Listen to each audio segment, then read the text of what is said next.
This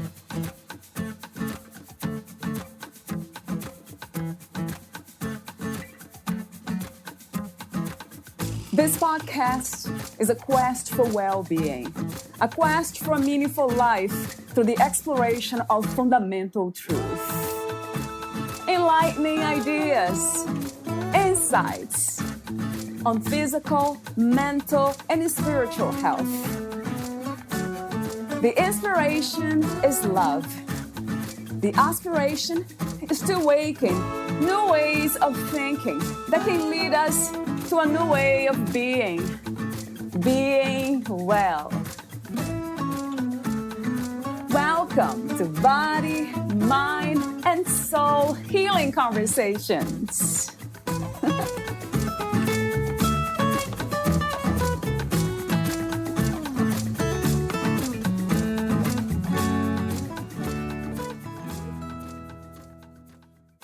Millions of people suffer from orthopedic conditions that call for therapeutic interventions, ranging from chronic low-level discomfort to pain that stops you in your tracks.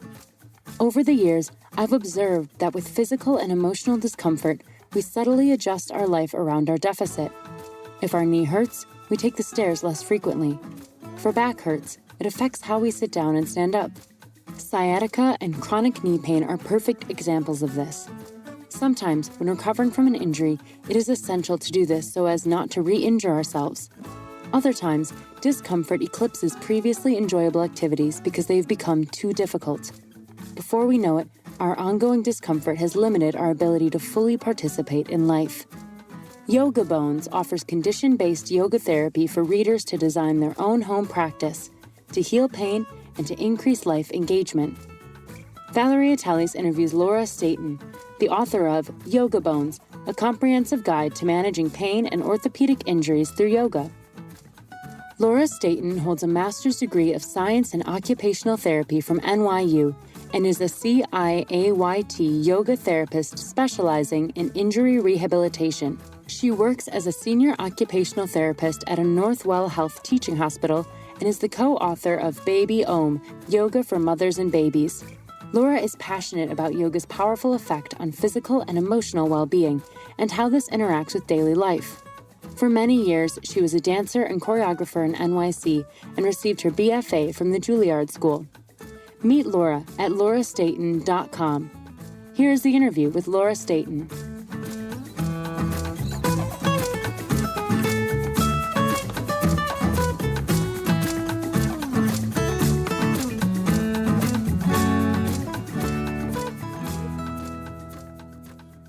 In your own words, who is Laura Staton?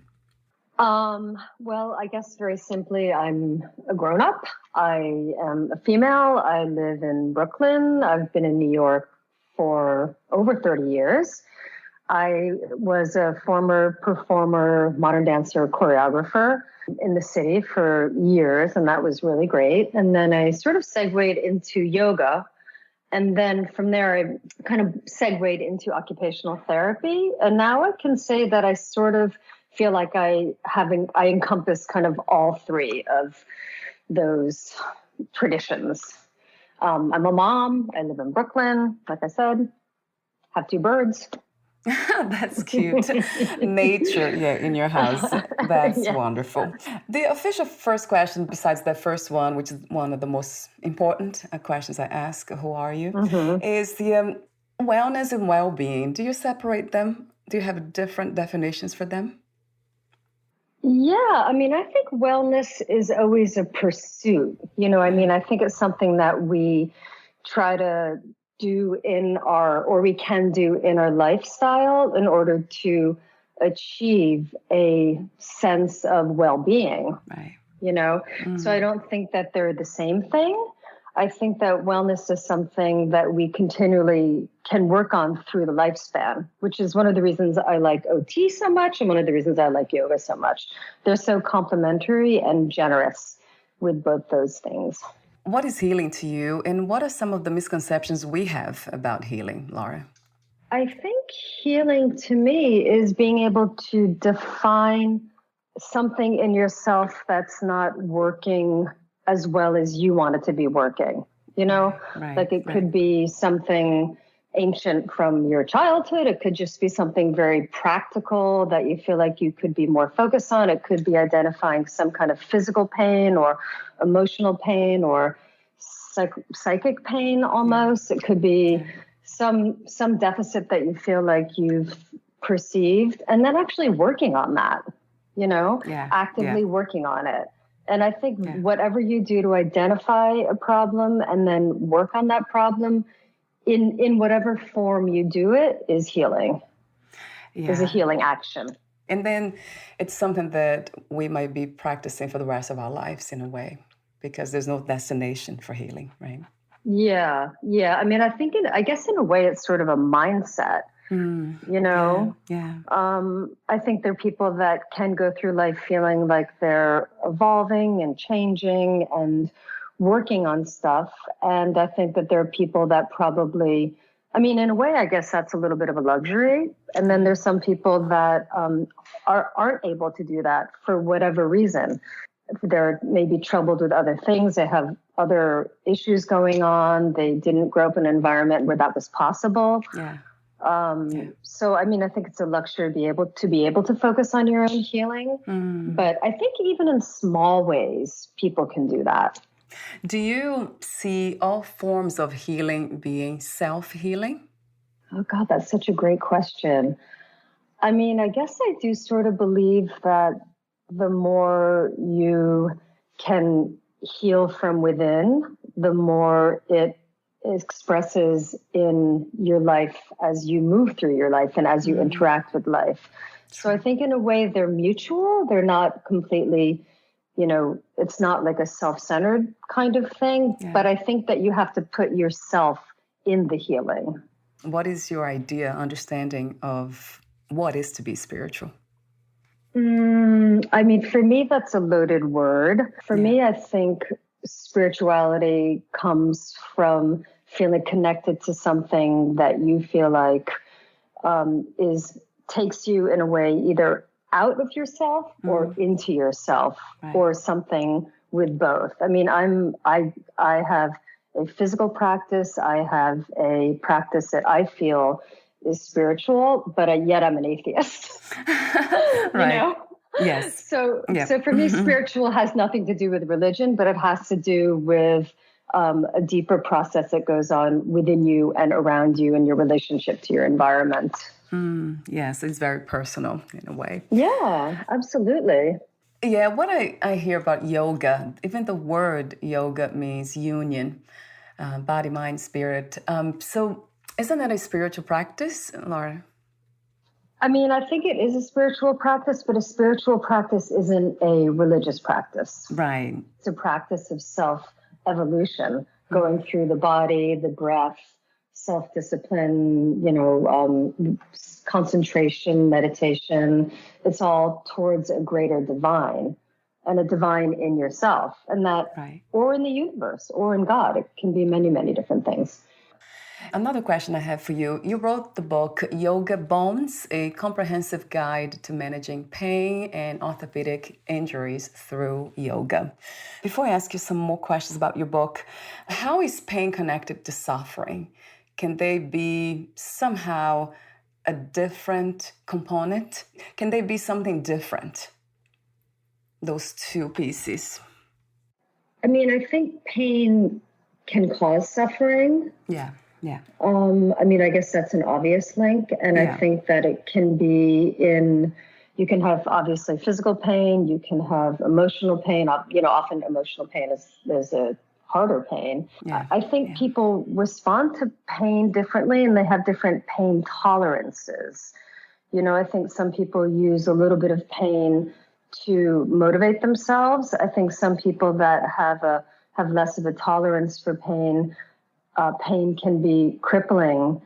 And so I think people have to sort of discover, because pain is a part of life. Yeah, true. You know, you can't have a life without pain. True. And so I think it's sort of a matter, in a way, I try to sort of tell my kids, like, it's good to have the appropriate amount of pain, whatever that is. Like, you know, I mean, it was very stressful to be a modern dancer. It's very stressful to perform. A lot of things are very stressful, and things cause pain, but you can build up your coping strategies and you can build up sort of a robust sense of being able to move through pain and learn how to get out of it on the other side. And I think that's important. Yes, I love that idea. Yeah, there's, in a way, dancing with the movements of life and not getting stuck. And speaking of dance, how did you become a dancer?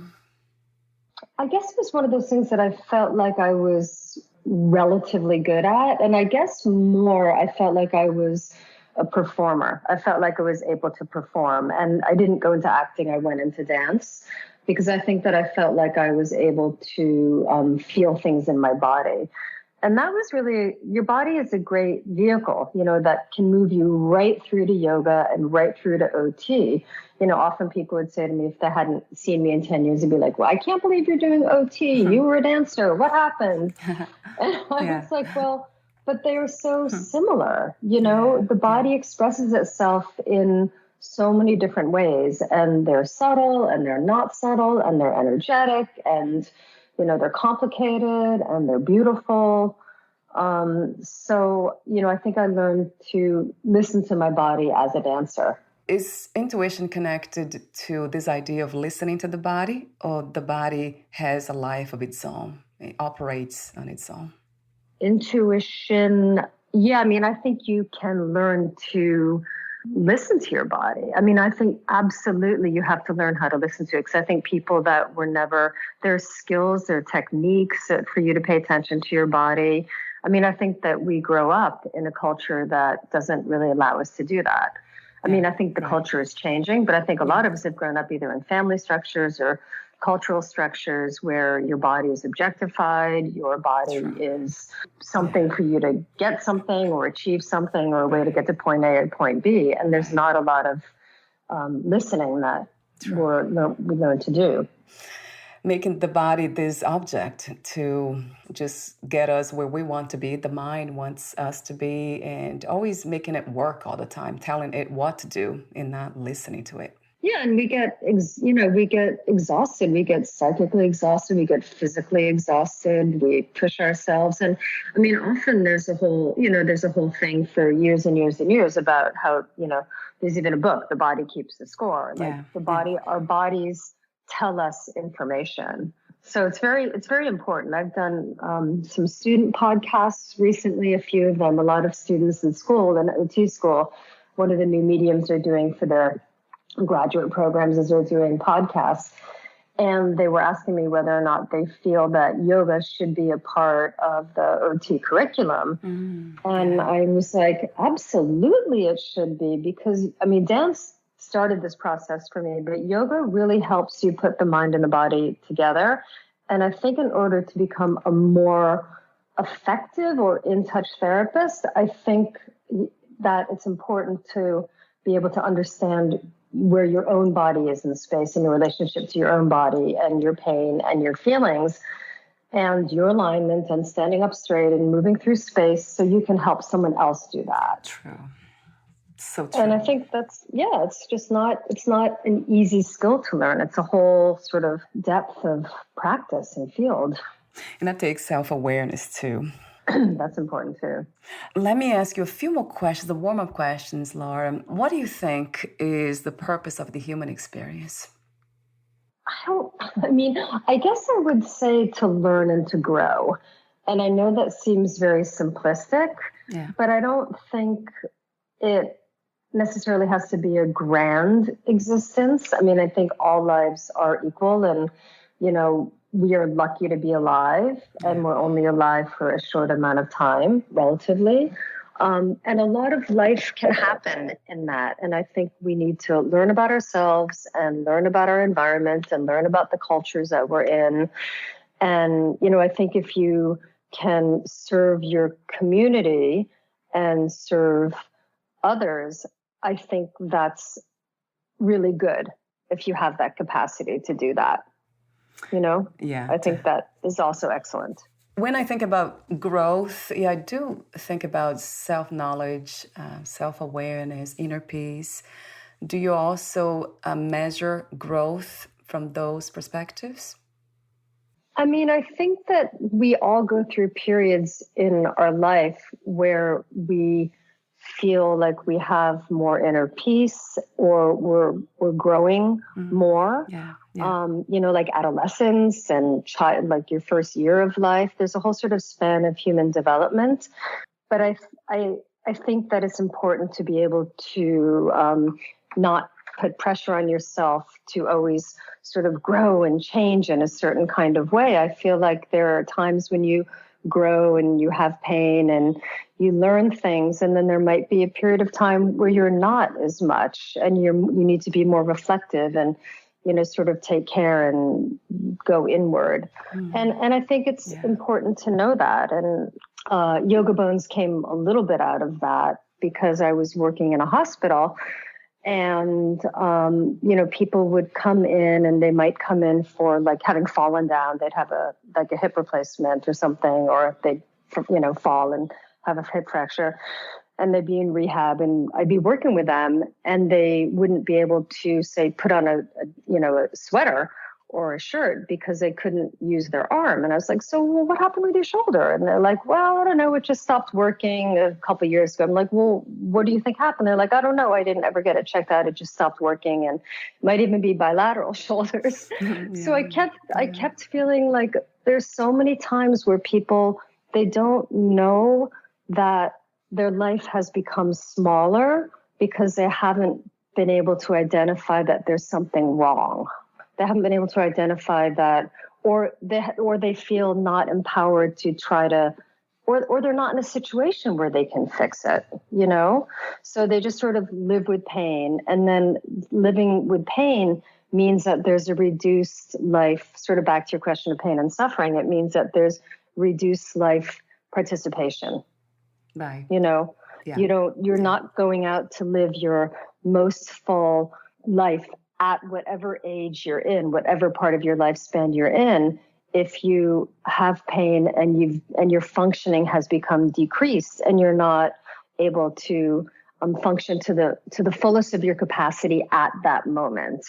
And I was just seeing that again and again and again. And both occupational therapy and yoga, I think, really strive to have people learn about themselves, learn to self-regulate, learn to look inward, learn to sort of notice what their deficits are.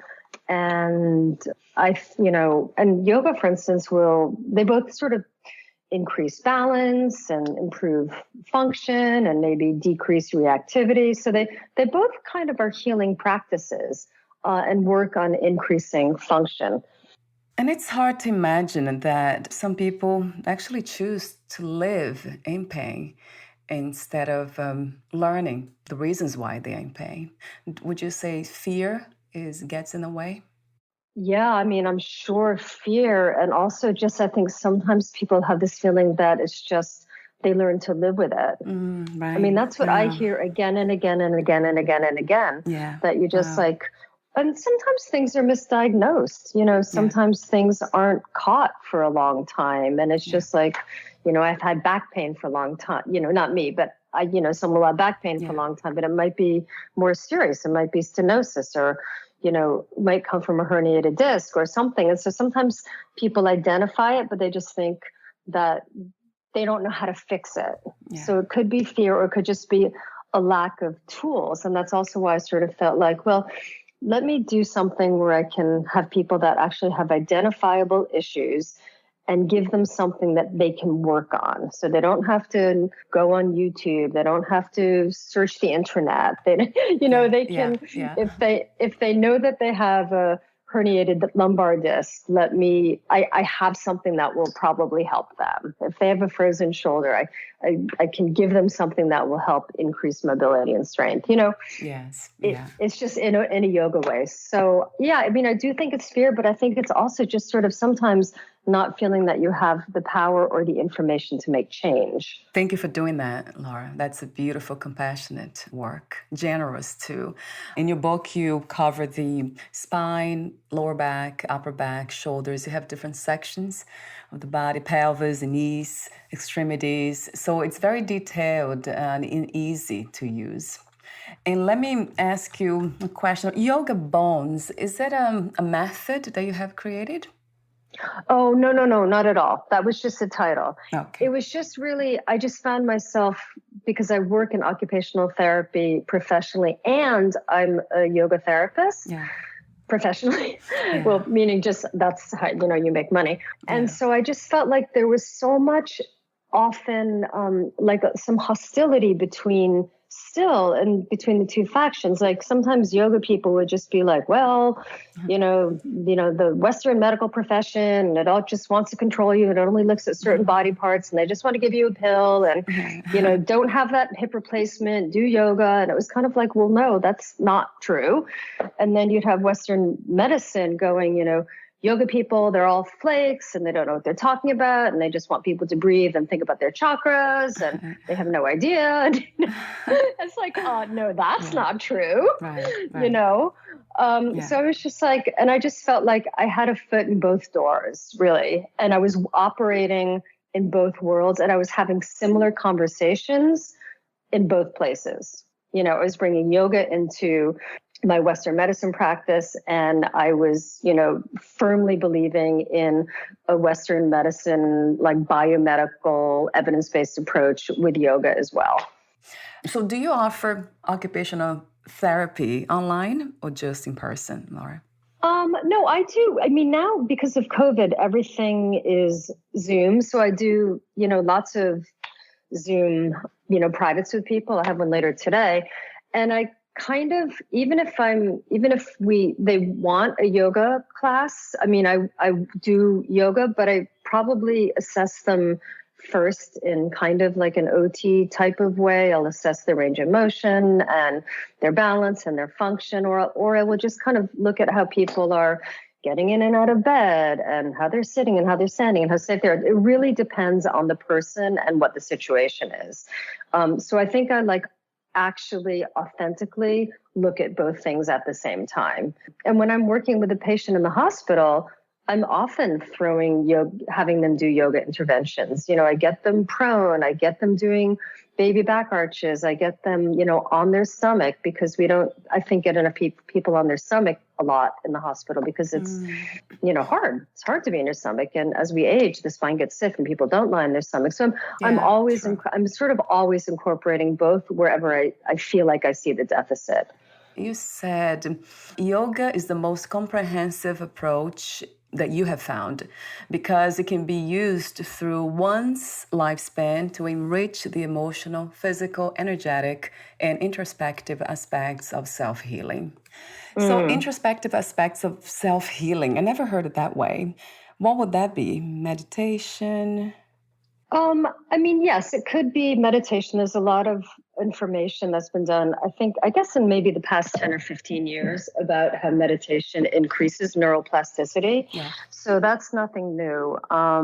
But it's important. And also I think that when I'm going to sound dramatic here, but if you take a psychiatric diagnosis and a part of sort of pulling people back, or even PTSD, or even like high anxiety, sort of a lot of sort of pulling people back online so they can function from a more centered, authentic place, is going to be about sort of finding some breathing, finding some concentration, finding some ability to focus. And those are all some of the different limbs of yoga, because yoga has sort of like an octopus has 8 limbs. So those are some of the aspects. Those are some of the aspects of yoga. Yeah. And then, of course, there's the pranayama, which is the breath practice. And, we know how incredibly important breath is for bringing us into our parasympathetic nervous system, which is like a rest and digest nervous system.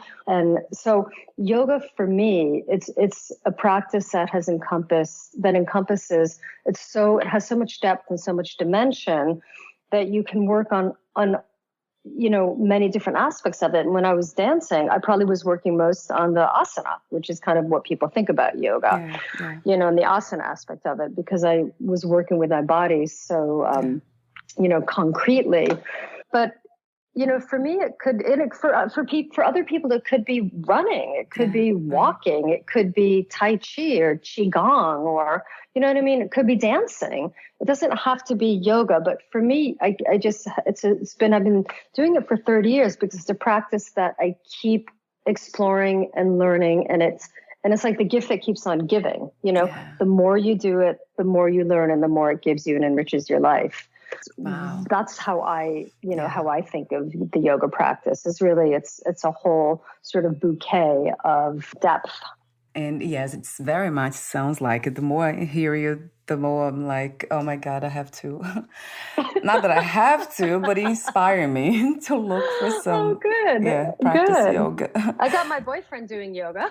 Oh, that's great. It took me a year, but now he does yoga once a week on Zoom. And he loves his yoga teacher. He's very devoted, very consistent. And, you don't even have to, that's a practice. Even once a week is a practice. Yeah. If you did it every morning I have a student I write about in my book who, he knew he wasn't the type of person. And I think this is good for people that are listening, and for a home practice. He knew he was not the type of person that would just sit down and do 20 minutes or half an hour of yoga a day. He just knew he wasn't. He's old. He just knew. So, he devised this little system where he was making coffee in the morning and he would do Tadasana and stretch his arms over his head. And he would sort of do a kind of half dog at the countertop, and he might stretch his shoulders, and then later during the day he would do a few hip stretches on a chair, and then maybe at night he'd put his legs up the wall. He had his breakdown of three or four poses throughout three times during the day. And for him that worked, and that kept him in his body. That was his practice. It doesn't have to be this big dramatic intense yoga time. It will be whatever it is. Yeah, that's a great messaging suggestion, because sometimes we think that we go all the way or do nothing, one or the other extremes.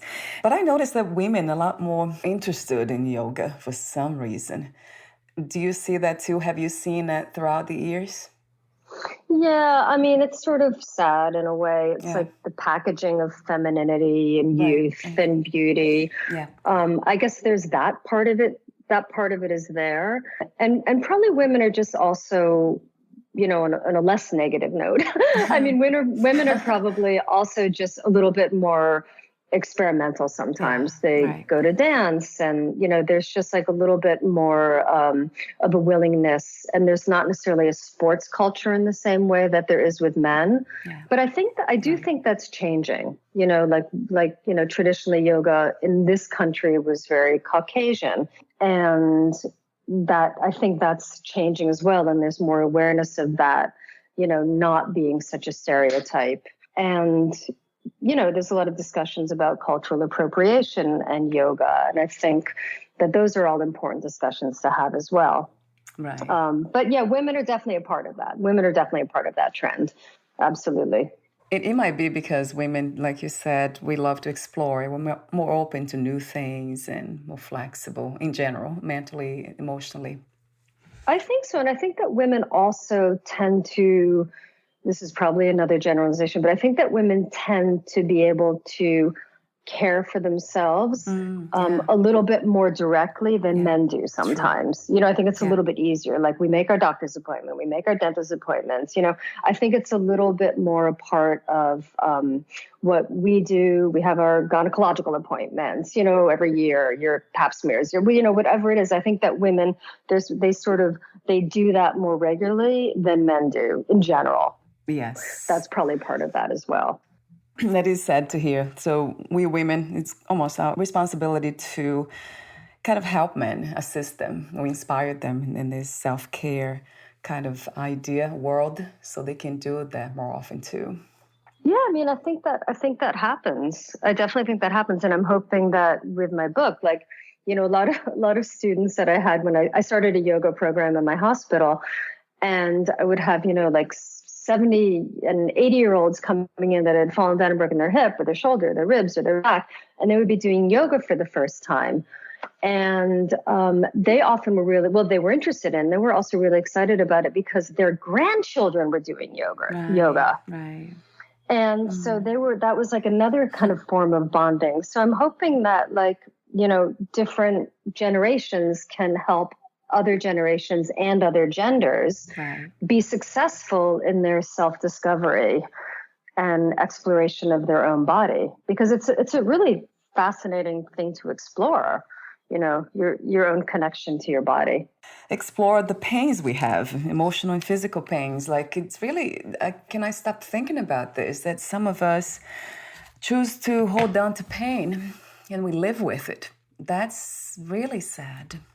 It is sad. It really breaks my heart. I see it every single day. And I just feel like, it just makes my heart cry. It really does. Right. Because it sometimes doesn't take much to jump out of that. You know how sometimes like a good conversation with a friend can totally change your mental weather?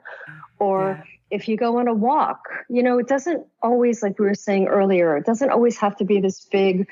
You don't have to be in therapy for 20 years necessarily. You just have to start somewhere, And I think that's a really important message for people that feel like they can't identify how to sort of shake off something and sort of reorient themselves and develop self-efficacy and, take another step forward. And I think that's important to learn how to do and to feel that you can be successful doing it. And I really hope that my book can bring that to some people. But it's hard. I totally agree. It's heartbreaking. It's heartbreaking when people feel like they don't have the skills or that they're not worth it. Thank you so much, Laura, for the beautiful message, your beautiful work, wonderful work, really. I was going through the pages of your book on Amazon, looking at the content, and I was just, my mind, I saw the way you talk about breath and even fun time that's non-negotiable. And I love that part. That was such a fun section, because I was like, oh my God, we have to go out and have fun. Right. Especially this year with COVID. It's just been so horrible for a lot of people. And we do you have like leisure time is non-negotiable. You have to go have fun. You have to enjoy your life, What a wonderful message. We need to not just know, but be reminded of this all the time. So that's what you have reminded me, to be a lot more aware of pain, all kinds of pain, and not be afraid of exploring and trying to find some solutions for that. And also this idea of having fun, which is connected in a way. The less pain we have, the more fun we have. So it makes sense. Yes, you can allow yourself, and you actually feel it.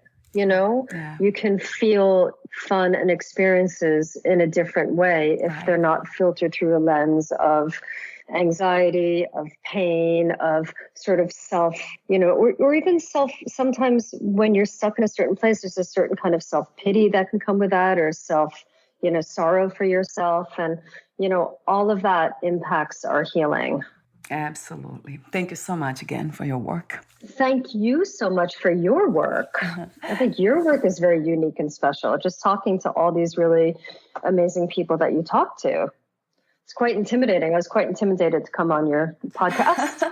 Oh my God, I love what I do, Laura. Thank you for the encouragement. This is just a conversation we have about healing especially, but everything else in between. So I do have a few more questions for you, the ending questions. But before that, would you like to add anything or read a passage in your book? No, I think I'm good. I think we've actually talked about a lot of things. I just really hope that people can sort of increase their own self-efficacy with how they, go about helping themselves move through obstacles in their life, because it just doesn't take much. Right. Always Yes. to sort of. It can be very simple. Yeah. Sometimes yes, and sometimes no, but it's always one step, another step, another step, another step, and then you're out the door. So it's having the courage to try something different, to be open. Yeah. I always go back to openness. Yeah. What is another word for healing? Another word for healing. Probably growing with intention, consciousness. Maybe consciousness. Two more questions. If you knew you would die soon, meaning leaving the body, would you make any change or do anything in a different way? I think probably, I know probably always, everyone always says this. I think I would want to communicate with everyone in my life that was important to me. Yeah. And I'd want to have honest and impactful conversations from my heart with them, like impactful for me. I don't necessarily can't control other people, but for me. Right. And I guess I'd also want to travel Yes. and see a lot of different cultures. I mean, I've traveled a lot, but I'd want to travel more. Yeah. And I'd want to have fun. I'd want to enjoy life, Yes. you know, and I'd want to take my kids with me. Yes. Oh my God. So that's a lot. Yeah, that sounds great to me. Yeah, something to think about. I love that question because it makes us reflect on what matters. Yeah, it's a bit of a scary question. Thank you for that. Thank you, Laura. And my last question is, what are 3 things about life you know for sure as of this moment? Oh my gosh. Well, I know we die. Yeah. And let's see, I know that there are good times and that there are bad times and that things change. Things change, and then we die. I don't believe in death. We're coming from the perspective of consciousness itself. It was never born and it will never die, as some people say. Yeah. No, I think that's absolutely beautiful because what you build in your life is your life. Yeah. You know, like, I mean, I do think life is sort of like a beautiful story. Yes, that you have to create. You know, you're not given a beautiful story. Right. I mean, you're given your life, but Yes. you have to create the beautiful story. And your actions, your daily actions create that story. Your actions and your thoughts create that story. We are given the opportunity to create a story, to write a book, and that's what life is. Right. Yeah. So thank you so much again for the Well, insights. thank you so much. Wow. This has been really meaningful and fun to do. And thank you so much. You've made me think about a lot of things too. Yeah, thank you, Laura. So before we say goodbye, where can we find more information about you, your books, products, services, and future projects? Oh my God, thank you. I have an Instagram that's Lulu OT Yoga. My name, Laura Staton. I have a website, laurastaton.com. My book is on Amazon and it's the easiest place to get it, but it's probably all over because Hachette published it. And let's see, what else? Oh, and I have a little, like on Instagram, I'm doing little stories that are about transfers.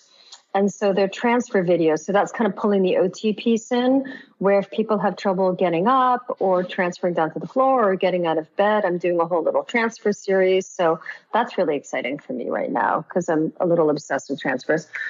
So I guess that's an aside. But yeah, so I guess Instagram, which my son's girlfriend is helping me do. Right. And because I'm not that good at it. And I don't use Facebook that much, but my website, and I also teach Zoom classes too. Wonderful. So that's good to know. I'll have your website link on your podcast profile. Thank you so much again, Laura, and we'll talk soon. Okay, thank you so much, Valeria. Bye for now. Okay, thank you. Bye-bye. Bye.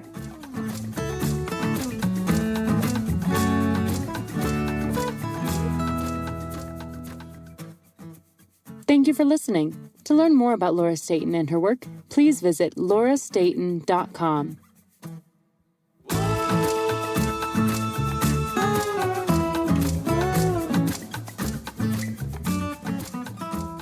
To learn more about this podcast, please visit fitforjoy.org/podcast. Thank you again for listening, and bye for now.